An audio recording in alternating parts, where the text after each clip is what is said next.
ദേവസ്വം ബോർഡോ ദേവസ്വം ബോർഡിൽ ഗവൺമെന്റ് ഇടപെടരുത് എന്ന് ഇതേ കോടതി തന്നെ എത്ര തവണ പറഞ്ഞിട്ടുണ്ട്? ചോദിക്കുന്നതിന് ഉത്തരം പറയും. നിങ്ങളുടെ 3 പേര് CPM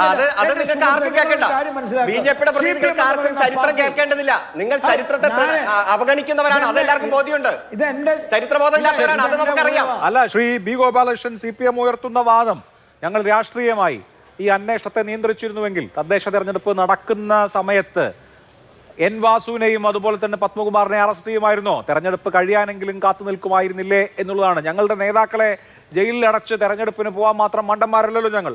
ഇവിടെ ഹൈക്കോടതിയാണ് ഈ അന്വേഷണ കമ്മീഷനെ കോൺസ്റ്റിറ്റ്യൂട്ട് ചെയ്തത്. സർക്കാർ കൊടുത്ത സജസ്റ്റ് ചെയ്ത പേരല്ല, കോടതി സ്വമേധയാ തീരുമാനിച്ച പേരാണ്. ആ അന്വേഷണ സംഘത്തെ കൃത്യമായി മോണിറ്റർ ചെയ്യുന്നുണ്ട്. കൃത്യമായി കോർട്ട് മോണിറ്റേർഡ് പ്രോബാണ് നടക്കുന്നത്.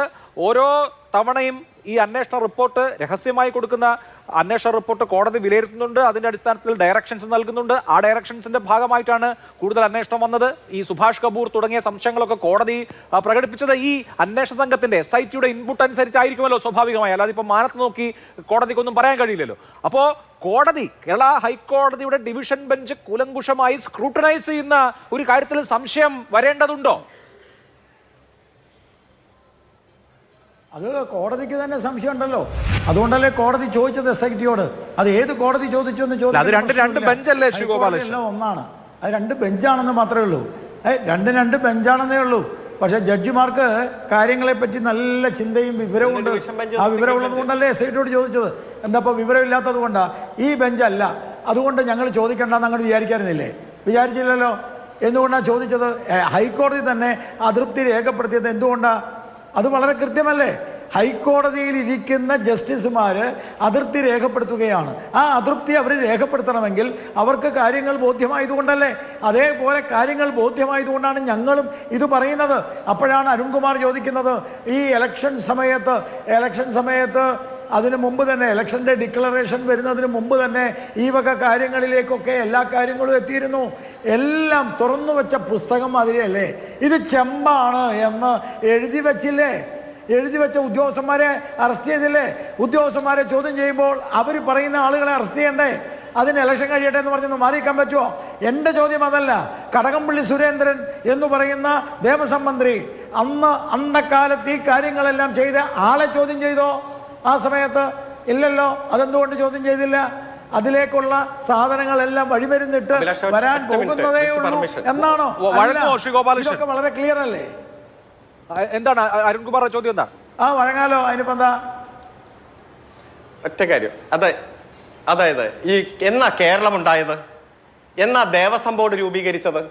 എന്നാണ് ദേവസ്വം ബോർഡ് ആക്ട് വന്നത്? എനിക്ക് അറിവുണ്ടായിരിക്കുമല്ലോ. കേരളം രൂപീകരിക്കപ്പെട്ടത് 1957 ദേവസ്വം ബോർഡ് ആക്ട് വന്നത് 1957. തട്ടിപ്പ് പരിപാടിയൊന്നും വേണ്ട. അല്ല, ഞാൻ പറഞ്ഞു ചോദിക്കാനുണ്ടെങ്കിൽ ചോദിക്കേ. നിങ്ങൾക്ക് ചോദിക്കാൻ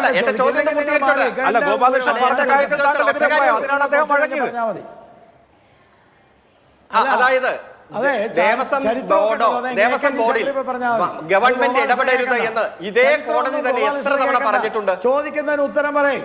നിങ്ങളുടെ 3 പേര് CPM, അത് നിങ്ങൾക്ക് ആർക്കും കേൾക്കണ്ട. ബിജെപിയുടെ പ്രതിനിധികൾക്ക് ആർക്കും ചരിത്രം കേൾക്കേണ്ടതില്ല. നിങ്ങൾ ചരിത്രത്തെ അവഗണിക്കുന്നവരാണ്, അതെല്ലാവർക്കും ബോധ്യമുണ്ട്. ഇത് എന്റെ ചരിത്രബോധമില്ലാത്തവരാണ്, അത് നമുക്കറിയാം. അല്ല, ശ്രീ അരുൺകുമാർ അദ്ദേഹത്തിന്റെ അവസരത്തിൽ അദ്ദേഹം വഴങ്ങിയതല്ലേ? ഞാൻ പറഞ്ഞു, എന്റെ സമയത്ത് പറഞ്ഞോളാം. ശരി, ഓക്കെ, ശരി കഴിഞ്ഞു. ശ്രീ ഗോപാലകൃഷ്ണൻ, മര്യാദ കാണിക്കുമ്പോൾ മര്യാദകേട് കാണിക്കരുത്. അല്ല, താങ്കൾ കംപ്ലീറ്റ് ചെയ്യൂ. മര്യാദ കാണിക്കുമ്പോൾ മര്യാദകേട് കാണിക്കരുത്. എന്നോട് ഒരു വഴങ്ങാൻ പറഞ്ഞു, ഞാൻ വഴങ്ങി. ശരി, അത് കഴിഞ്ഞു. ചരിത്രവും ഭൂതകാലവും പറഞ്ഞു വരണ്ട. ഞാൻ ഒരു കാര്യം ചോദിക്കട്ടെ മിസ്റ്റർ അരുൺകുമാർ, ഒരു കാര്യം ചോദിക്കട്ടെ. നിങ്ങളുടെ 3 പ്രധാനപ്പെട്ട കമ്മ്യൂണിസ്റ്റ് നേതാക്കന്മാർ മാർക്സിസ്റ്റ് പാർട്ടിയുടെ പാവപ്പെട്ടവരുടെ പടത്തലവനെന്ന് പറഞ്ഞ്, ഇടതുപക്ഷമെന്ന് പറഞ്ഞ് സാധാരണക്കാരനെ സംരക്ഷിക്കുമെന്ന് പറഞ്ഞ ആ 3 നേതാക്കന്മാർ നിങ്ങളുടെ പാർട്ടിയുടെ ആളുകളാ ഇന്ന് ജയിലിൽ കിടക്കുന്നത്. നിങ്ങൾക്ക് എന്തു പറയാനുണ്ട് സർ? നിങ്ങൾക്ക് എന്തു പറയാനുണ്ട് മിസ്റ്റർ? നിങ്ങൾ നടപടിയെടുത്തോ? നിങ്ങൾ അവരെക്കുറിച്ച് എന്തെങ്കിലും പറഞ്ഞോ? അന്വേഷണം വഴിക്ക് പോകട്ടെ എന്ന് പറഞ്ഞാൽ മതിയോ? അങ്ങനെയായിരുന്നോ നിങ്ങൾ ഉമ്മൻചാണ്ടിയോട് ചോദിച്ചത്? അങ്ങനെയായിരുന്നോ നിങ്ങൾ LK അദ്വാനിയോട് ചോദിച്ചത്?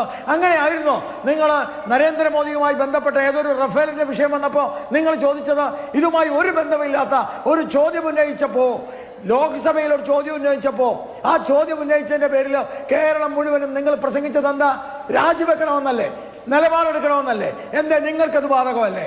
നിങ്ങളുടെ 3 നേതാക്കന്മാരല്ലേ ജയിലിൽ കിടക്കുന്നത്? നിങ്ങൾ നടപടിയെടുത്തോ? നിങ്ങൾ മിണ്ടിയോ? നിങ്ങൾ സംരക്ഷിക്കും അവരെ. ശരി. കാരണം കേരളത്തിലെ CPM-ന്റെ ഇതുവരെയുള്ള ചരിത്രം പരിശോധിച്ചാൽ ആ ചരിത്രത്തില് നിങ്ങൾ എല്ലാ കള്ളന്മാരെയും സംരക്ഷിച്ച ചരിത്രമാ. നിങ്ങൾക്ക് വേണം ഉദാഹരണം വേണം, ഞാൻ പറഞ്ഞു. കള്ളന്മാരെ പഴയ കാര്യത്തിലേക്കൊന്നും പോകണ്ട. ശരി. മുഖ്യമന്ത്രി ഞാൻ പഴയ കാര്യത്തിലേക്ക് പോകണ്ട. അതുകൊണ്ടാണ് അദ്ദേഹം ചോദിച്ചതുകൊണ്ട് ഞാൻ പറഞ്ഞത്. ഈ ശബരിമലയുമായി ബന്ധപ്പെട്ട വിഷയത്തിൽ, ഈ ശബരിമല സ്വർണ്ണ കള്ളക്കടത്തിൽ ഈ സഖാക്കന്മാർക്കെതിരെ നടപടിയെടുക്കാൻ എന്തേ തയ്യാറാവാത്തവര്?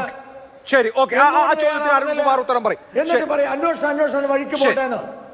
ശരി, ഓക്കെ.